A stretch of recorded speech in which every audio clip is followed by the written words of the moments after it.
Oh, and good evening. It's October 21st, 2025, and welcome to our continuing discussion in our Outside the Class series. This series from the Bible Project covers the entire TaNaK, always known as the Hebrew Bible, right? The Old Testament.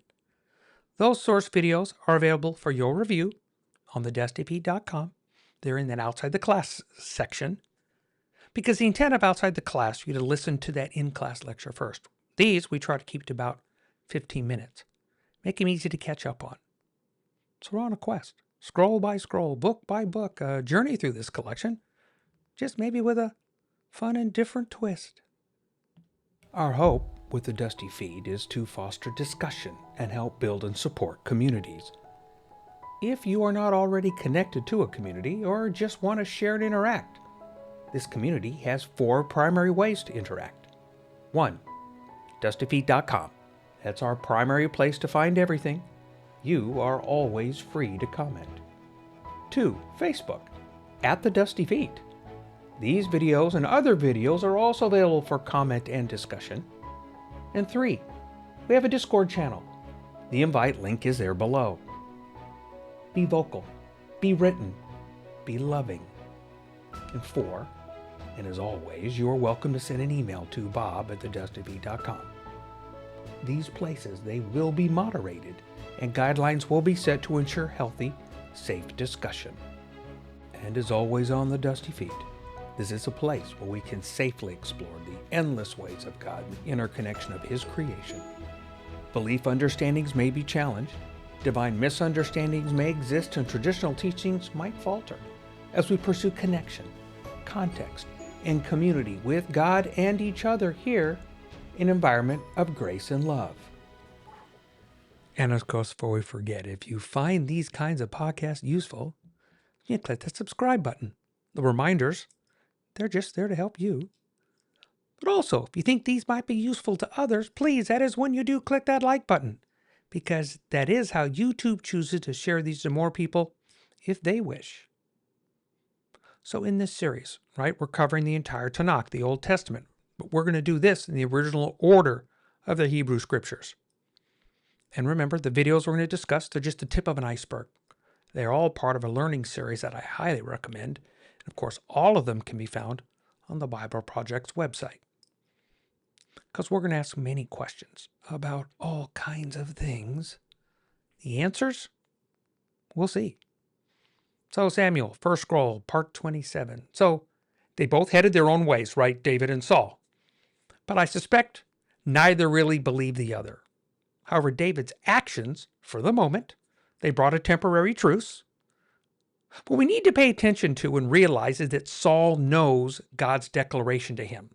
He knows that from Samuel, and yet he still wants to control the narrative, right?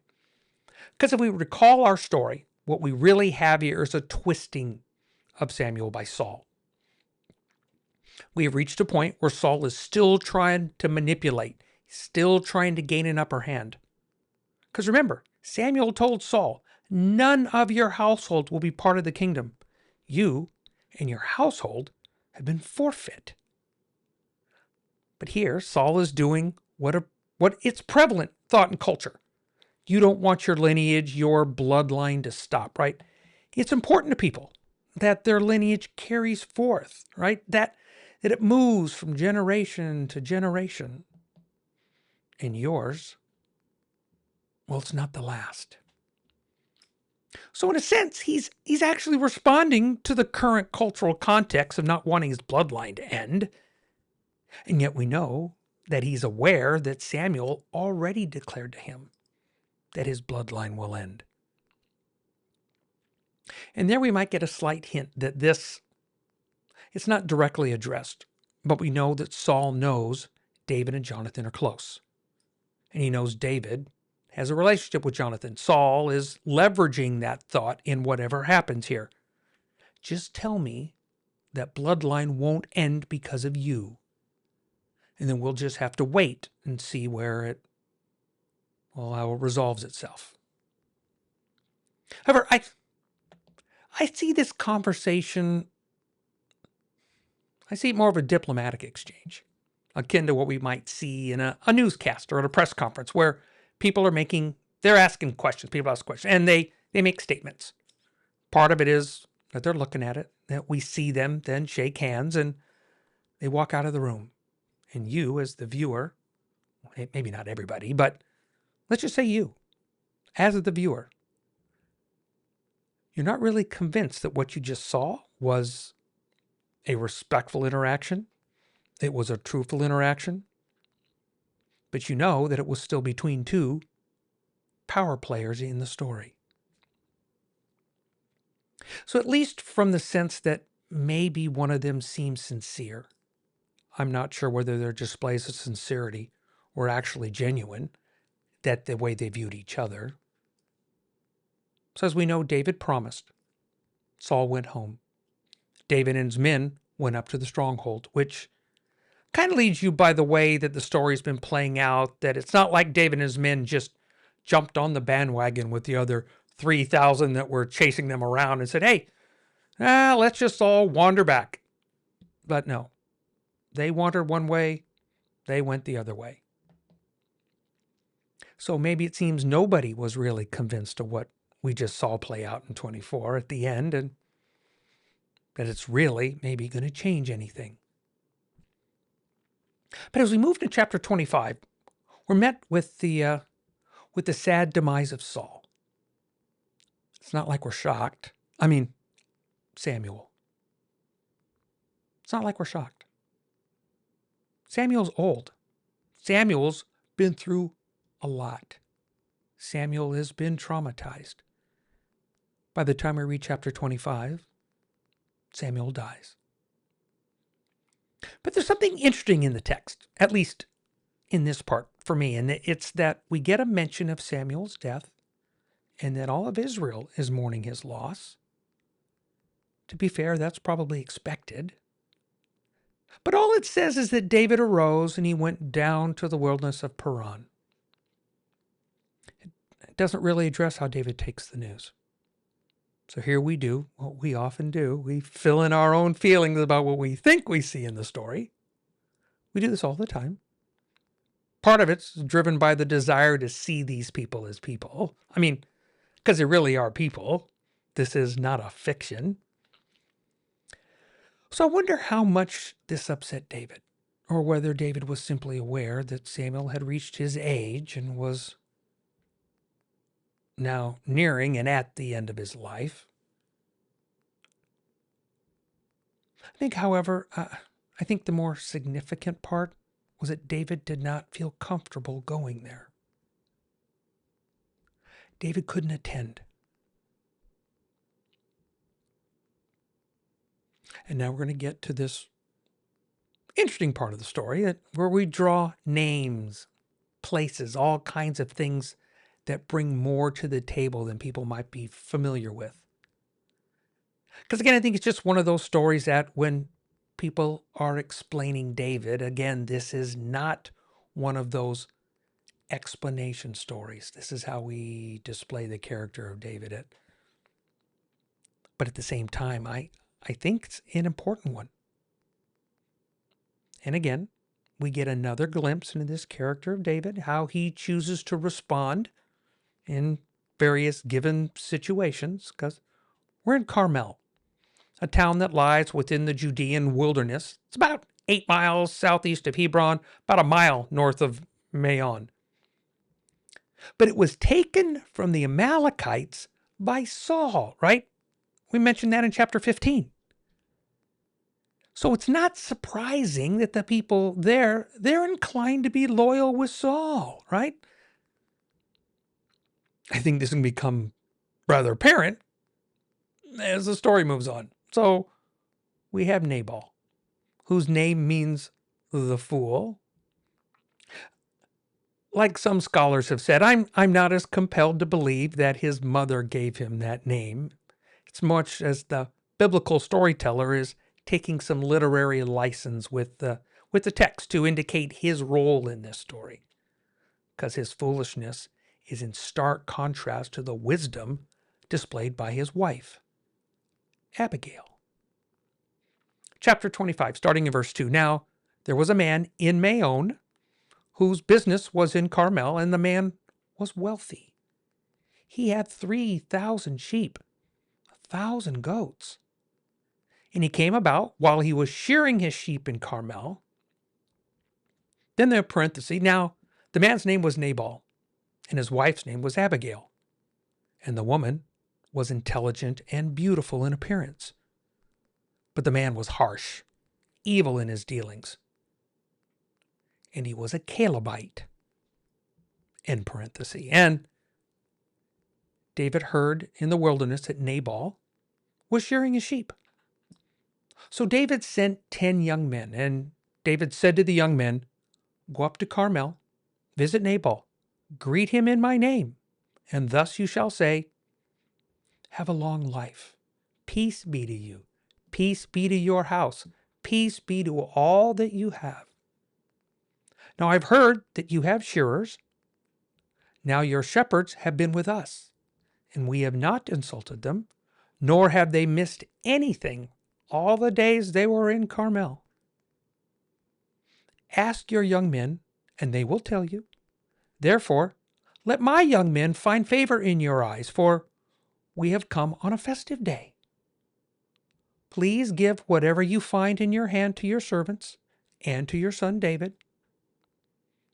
When David's young men came, they spoke to Nabal, according to all these words, in David's name, and they waited. But Nabal answered David's servants, and he said, "Who is David? Who is this son of Jesse? Are there so many servants today who are each breaking away from his master?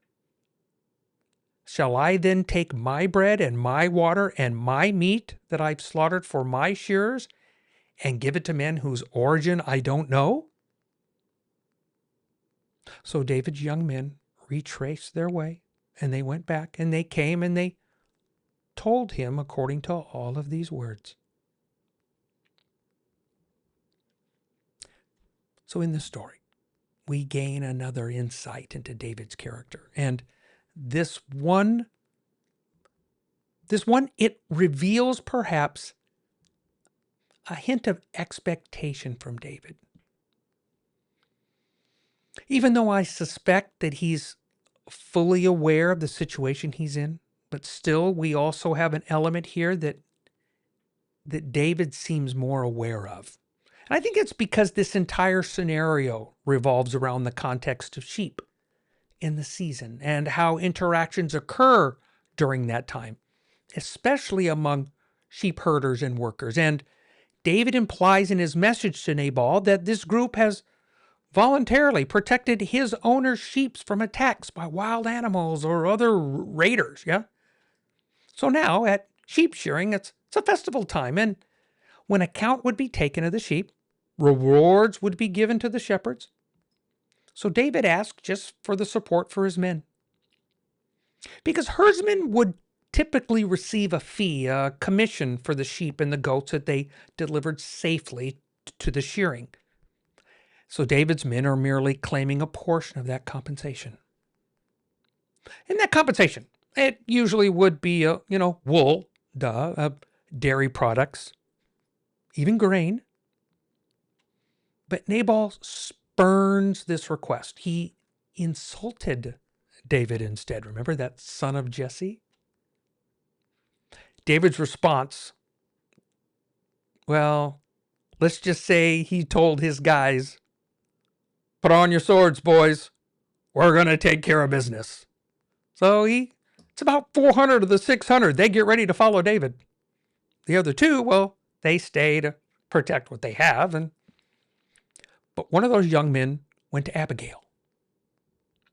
And we got the glance into her before, right?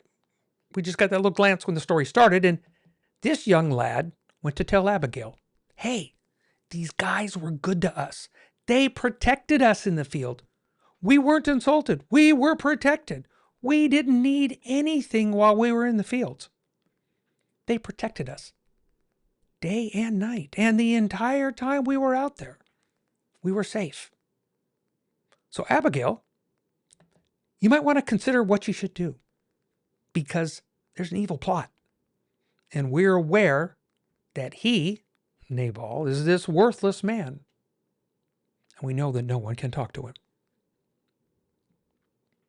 So Abigail, being the wiser of the two, as mentioned earlier, realizes she needs to respond differently. To be fair, she goes to town. Starting in verse 18, then Abigail hurried, took 200 loaves of bread, 2 jugs of wine, 5 sheep already prepared, 5 measures of roasted grain, and 100 clusters of raisins, 200 cakes of figs, and she loaded them on donkeys. And she said to her young men, go on before me. Behold, I'm coming after you. But she did not tell her husband Nabal. And it came about as she was riding on her donkey and coming down the hidden part of the mountain, that behold, David and his men were coming down toward her. So she met him. By the time David gets to David, when they meet on the road, David is already upset with this guy, right? David is fuming. He's out to make sure that his men involved, all of those guys, well, none of them are going to walk away from this. David's beside himself. So next week, we're going to see this whole interaction with Abigail play out, the ensuing plot line thickening, and another peek into this future King David. So thanks you're with us tonight for another glimpse into the first scroll of Samuel with Outside the Class on the Dusty Feet.